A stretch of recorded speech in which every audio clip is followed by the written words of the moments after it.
History begins, quite literally, with Herodotus. Dubbed the father of history by Cicero and the father of lies by more self-satisfied modern readers, Herodotus of Halicarnassus was a man so bafflingly unique that his life's work began a hitherto unknown discipline, that of history. It's not that there wasn't writing before him. In fact, of course, we have writing dating thousands of years before his time. And it's not as if there weren't stories of the past before Herodotus. Of course, think of Homer's epic tales of the Iliad and Odyssey in Herodotus's own culture. But before Herodotus, no one thought of investigating and documenting the past in order to preserve the truth, or at least some version of it. This innovation had such a profound effect on later studies of the past that, according to Schopenhauer, quote, "Once one has read Herodotus, one has studied enough history, philosophically speaking," end quote. Principally, Herodotus was concerned with the origins of the Greco-Persian Wars, as he himself states at the outset of his magnum opus. Quote, "Herodotus of Halicarnassus here displays his inquiries, that human achievement may be spared the ravages of time, and that everything great and astounding, and all the glory of those exploits which serve to display the Greeks and barbarians alike to such effect, be kept alive, and additionally, and most importantly, to give the reason they went to war." End quote. But the histories, which just means the inquiries, as the notion of history did not yet exist when he wrote it, is so much more than a history of war, because, fundamentally, Herodotus was a man intensely curious of, perhaps obsessed by, other cultures and their customs.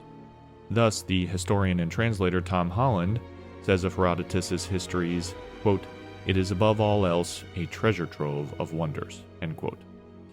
Herodotus, who famously quipped, "Custom is king," goes to great, often superfluous lengths to describe the customs of the many peoples that feature in his book. Their languages, their grooming habits, their food, their dress, and, most importantly, their funerary customs. Because there is perhaps no greater way to seek insight into a foreign culture than to understand how they prepare their dead for the next stage. Thus, Herodotus tells us how the Egyptians mummify their dead, how Thracians expose their dead for 3 days, how the Babylonians embalm their dead in honey before burial. And he even tells us a story about how a group of Greeks were mortified by the supposedly cannibalistic custom of an Indian people, and how those same Indian people were equally horrified by the Greek practice of cremation. Such is the defining power of the funerary rite. The potency of these lessons has not diminished in the slightest in the intervening 2,500 years since Herodotus lived. Burial customs remain as vivid and powerful a defining force as they once did.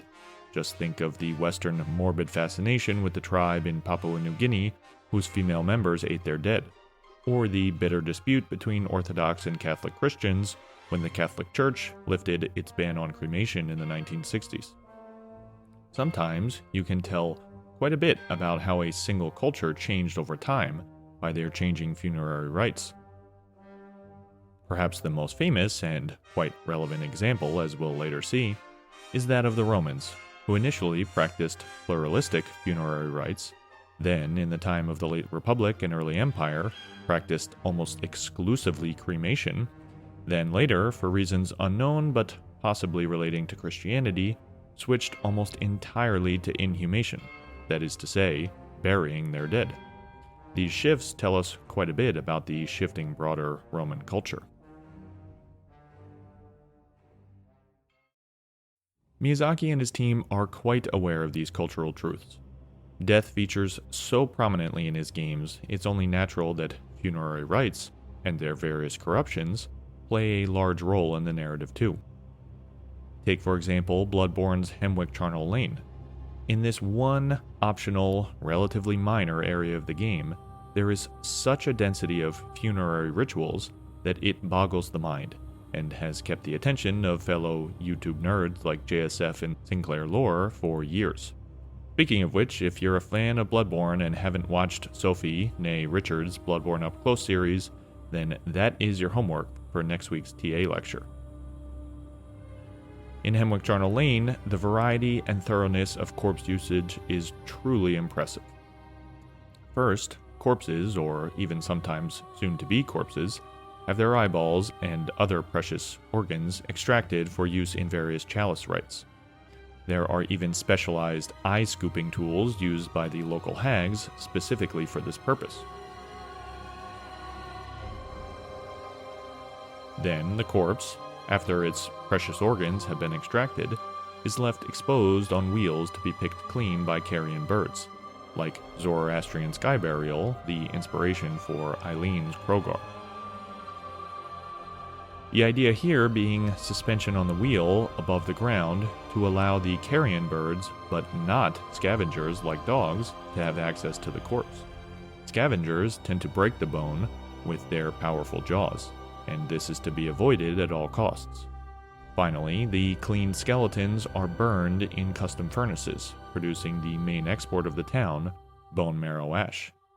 It's not corpse ash, it's bone marrow ash, which is how you can reconcile the existence of such seemingly contradictory funerary rites, such as sky burial and cremation, all in one place. Only the bones, once picked clean of all flesh and sinew by the birds, are cremated. Miyazaki and company thought this entire process through, from the removal of the eyes to the burning of the bones, and made sure the forensics fit. Yes, one item description mentions that bone marrow ash comes from Hemwick Charnel Lane, but that's it. The rest of the story is told through exquisite forensic detail. The point we're making here is Miyazaki is not just obsessed with death, but he's extremely careful with displaying it, and how different factions in his games deal with death, or the lack thereof, is often their defining feature. So how could it be any different in Elden Ring, a game so concerned with death that a mysterious force called Destined Death is the central plot driver, and literal catacombs are the most common dungeon type in the game? The catacombs are where the all-important rite of Erdtree burial takes place, one half of the orthodox cycle of life. Which makes it all the more puzzling, then, that the catacombs themselves do not seem built for this purpose. Why are there catacombs at all, replete with stone sarcophagi, if you're just going to dump the bodies at the roots? And how to possibly explain the existence, of all things, of cremation urns in a catacombs designed explicitly for the root inhumation of bodies? These questions, which have nagged us since our very first playthrough, hold deep mysteries. The catacombs are a collective microcosm of the lands between, and, like Herodotus tells us, one good way to understand an ancient culture is through its funerary customs. So, we ask you then, what culture built the catacombs?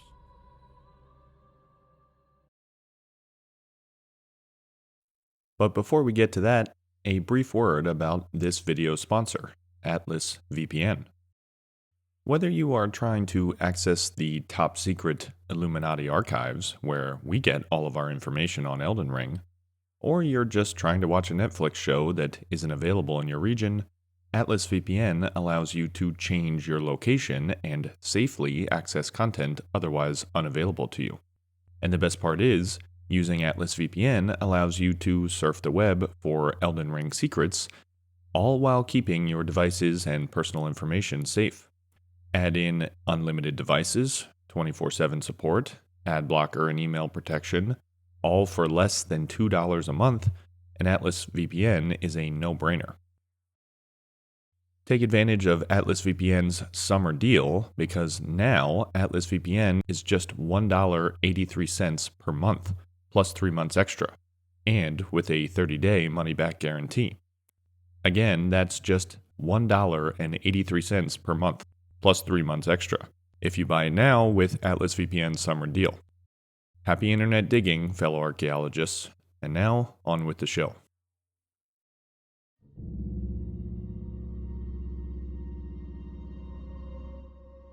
let's begin with a proper description of the problem. Simply put, cremation and Erdtree burial are incompatible. Although we are not told much of the specifics of Erdtree burial, we are shown this process taking place, which has stagnated in recent times. In each of the catacombs throughout the lands between, there is an inner chamber, usually the boss room in fact, whose sole purpose appears to be the reabsorption of physical, fleshy bodies into the great roots. Here we find root resin, which reads, quote, "The roots of the great tree were once linked to those of the Erdtree, or so they say, and it is for this reason that catacombs are built around the great tree roots." End quote. By the way, roots don't secrete resin. Root resin is just corpse wax by another name, because fleshy corpses are decomposing in the roots. By now, you know our thoughts on the great tree Erdtree distinction, but that is not particularly germane here. What is important is the insight that catacombs were specifically built around these roots, meaning that the builders already practiced a form of tree worship. So far, nothing surprising. And we have the spirit NPC in the Tombsward Catacombs who says, quote, "A proper death means returning to the Erdtree. Have patience until the time comes and the roots call to you." End quote. So it seems pretty clear that the rite of Erdtree burial, by which one is returned to the Erdtree by burial at its roots, exactly the process we see in this innermost chamber, is an opt-out system. Wandering dead must be guided to the roots to voluntarily be reabsorbed. No doubt they are guided by Rossus, which is the diegetic explanation for why his statues point their way to the catacombs. Indeed, the dead have always been in need of guidance, or so they say. And why else would those who live in death be so reviled, but that they refuse this call? They are opting out of Erdtree burial, a most heinous offense. So this is the current system facilitating Erdtree burial. So far, so good. But this tidy story begins to unravel once you actually start to look around the catacombs themselves, something few people would feel inclined to do, as they are largely copy-pasted variations with shared assets. But that's what we're here for, folks. If Tarnished Archaeology won't spend hours inspecting the potsherds in the catacombs, who will? From the moment you step foot into the very first catacombs, this story begins to crack. Right off the bat, there are dozens of niches for storing bodies, clearly modeled after the Roman style. They are catacombs after all, so fair enough. But what's the point of shelves for storing bodies, much less in stone sarcophagi, if they're just going to be dumped at the roots in a separate chamber? Good question. And why are the shelves almost always empty? Another good question. To be blunt, the purpose of a sarcophagus is to avoid biological consumption by worms and roots, not to assist it. So something is already amiss. In some of the catacombs, we can see different, smaller niches, again usually empty. The best example of this is in the Giant's Mountaintops catacombs, but there are several other examples. Visually, these seem inspired by Roman columbaria, impressive structures used for storing of cinerary urns. And wouldn't you know it, in the Ariza side tomb, Ariza meaning golden roots by the way, we can see they are indeed used for exactly that purpose, with row upon row of niches filled with urns. And though this is perhaps the most impressive example, in fact there are cinerary urns in pretty much every catacomb, at least in some capacity. And they are quite clearly based off of the Roman style.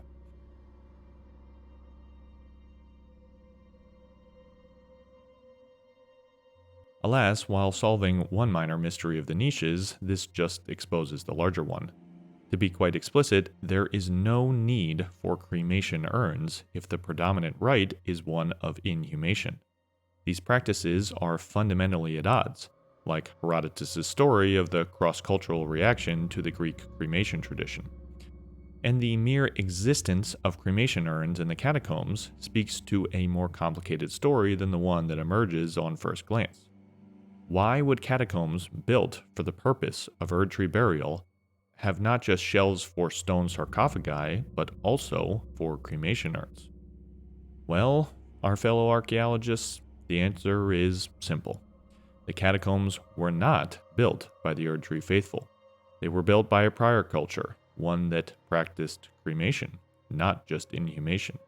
And whether you've realized it or not, you likely already know this culture. A culture which worshipped a sacred ghost flame used for burning the dead, and revered the keepers of that flame, the deathbirds. A culture more ancient than the Erdtree, who worshipped an outer god of death.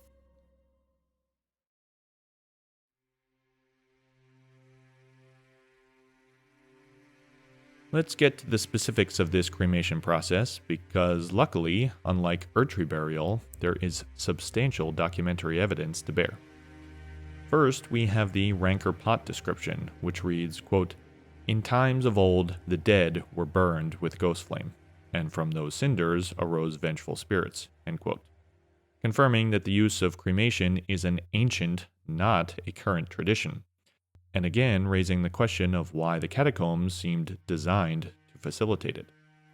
And even more explicitly, we have the explosive ghost flame description, which reads, quote, "In the time when there was no Erdtree, death was burned in ghost flame. Deathbirds were the keepers of that fire," end quote. This tells us a couple of invaluable details. First, that this practice of burning death, or cremation, indeed preceded the Erdtree. Though not everyone is given the honor of Erdtree burial these days, as we will see, cremation is explicitly a thing of the past, a pre-Erdtree practice. And second, the description tells us that the deathbirds tend to the cremation flame, which will allow us to do some proper visual analysis on this process. Indeed, we can see the deathbirds have several attacks that generate the cold ghost flame. Their weapon, called Death's Poker, reads, quote, "The birds are graveyard firekeepers. It is said they rake out the ashen remains of the dead from their kilns," end quote. From this, we can deduce that the weapon is a tool used for raking out the ashen remains after cremation, undoubtedly to then collect and store them in cinerary urns. So the picture is coming together a bit. One interesting visual detail is that the shape of this tool is such that it is clearly not designed for raking out the ashes per se, otherwise it would be shaped more like a shovel, but rather it is hooked to rake out the, quote, ashen remains. And ashen remains, in ancient cremation, were bones. You see, in a Roman cremation, the body was burned in a pyre, often taking up to 8 hours to burn the entire corpse. The heat was not sufficient, and still, even today with modern crematoria, to also burn away the bones. So the bones would be removed after the cremation and placed in an urn, and then stored in a separate location for all eternity, like the Roman columbaria we mentioned earlier. That is precisely what appears to be happening with the death-rite birds. These burnt bones are the ashen remains that are raked out by the Death's Poker. In modern cremation, in case you were wondering, after the bones are raked out, they are ground down into powder and mixed in with the ash, because our culture is such that we find it discomforting to see the burnt bones of our loved ones. As we said before, the presence of cremation niches in the catacombs suggests they were built before the age of the Erdtree. No surprise then that we can see ghost flame, not traditional flame, lighting the torches of the catacombs. Based on the ghost flame torch description, which tells us that the fallen hawks, quote, began to burn the bones of their fellows, acquiring the cold ghost flame, but sealing their fate as dwellers of the underground for all eternity, end quote, we can confirm that the ghost flame is produced by burning the dead, and infer that association with the ghost flame condemns one to a chthonic fate, quite consistent with its use then in the catacombs in a pre-Erdtree era. Furthermore, the mere existence of the catacombs all over the map, even in areas the Erdtree Empire didn't necessarily control, like the mountaintops of the Giants, suggests as much. They were built at the roots of the Great Tree, a root system far more ancient and widespread than just the Erdtree. But you'll have to watch our Great Tree Old Geco video for more on that topic.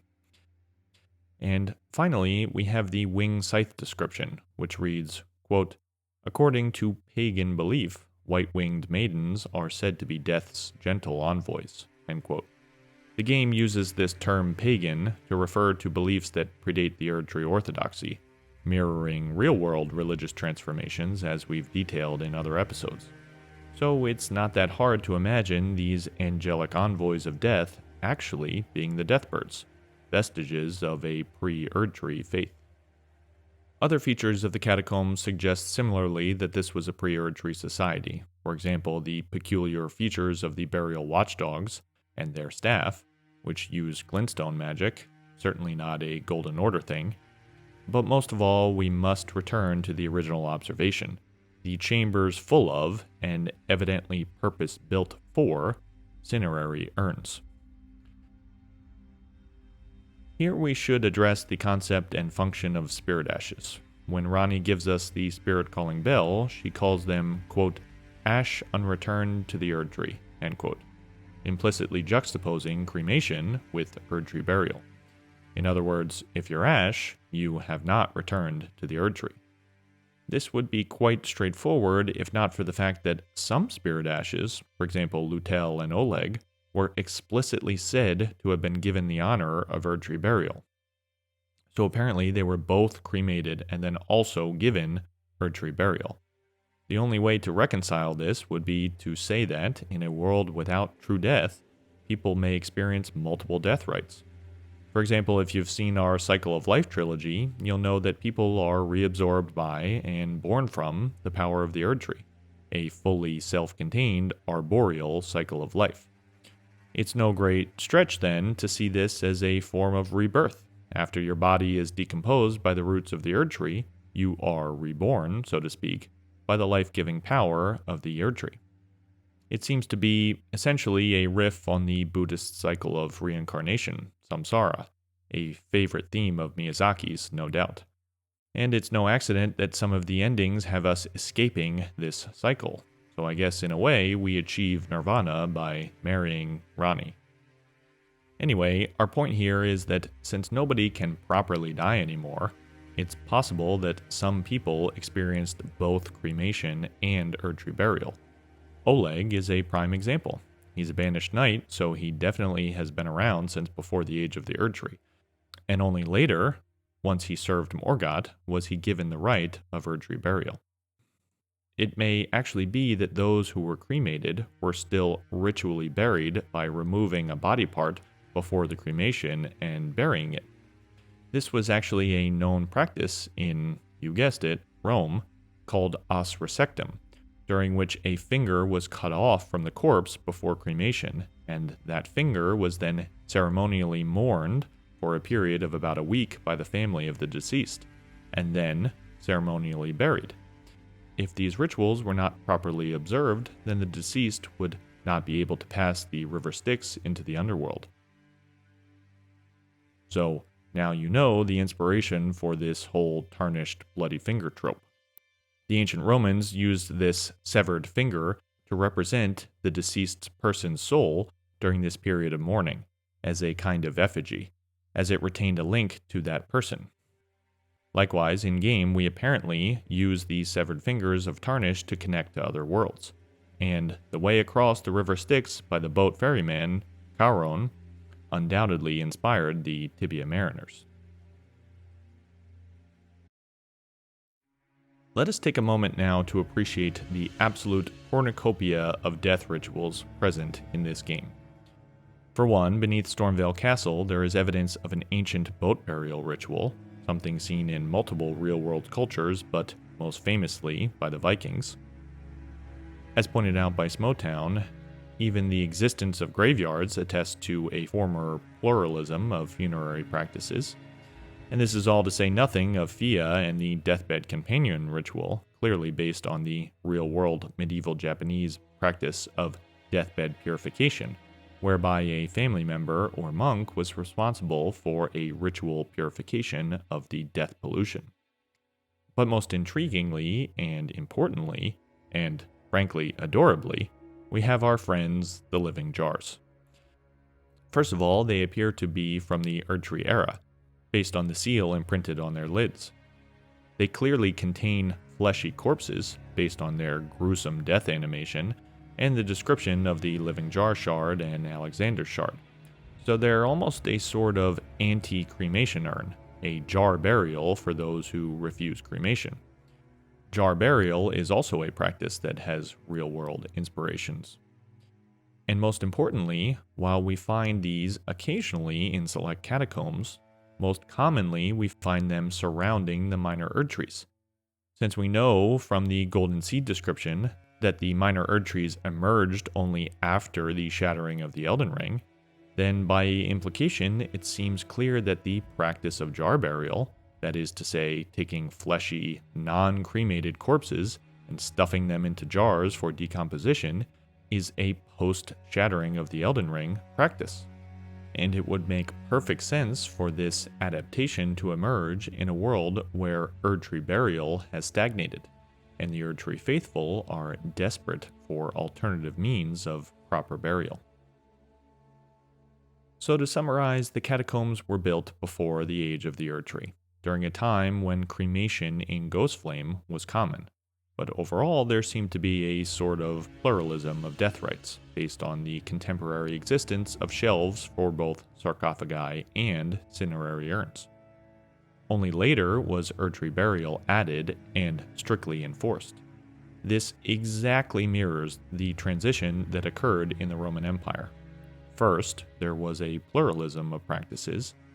Then, for a few centuries, cremation was by far the most common practice. This was the heyday of the Columbaria, followed finally in the Middle Empire by inhumation as the dominant rite, which led to the heyday of the Roman catacombs. And it is this transition that can explain some of the other oddities in the catacombs. For one, most of the shelves, sarcophagi, and niches are empty, almost like they've been deliberately emptied. It is possible that when Erdtree burial was enforced, the corpses peacefully resting in their niches were dumped onto the roots, adding more fuel to the Erdtree's fire, so to speak. Likewise, the cinerary urns are often scattered and shattered throughout, indicating at best neglect and at worst deliberate desecration of the more ancient practice. Also, the Rosas statues in the heroes' graves, which reflect golden Erdtree light in the shape of the Erdtree faith, which are, of course, from the Erdtree era, appear to be later additions, which would help explain why they actually stun and seem to harm the servants of the catacombs, like imp shades and Erdtree watchdog shades. These two groups don't appear to play well together. In much the same way that in each of the heroes' graves there are different banners, but the architecture is the same, telling us about the original stratum and their varied later usage, so Rosas is an adapter of the later Erdtree stratum, a way to get the wandering undead to accept Erdtree burial.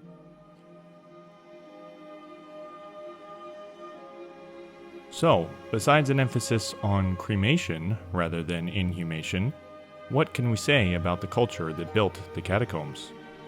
To answer that, we need to delve deeper into the relief iconography of this stratum, and do a little bit of good old-fashioned Tarnished Archaeology. Join us next time as we conclude our analysis of the death rituals of the Lands Between, and reveal Queen Marika's role in this story.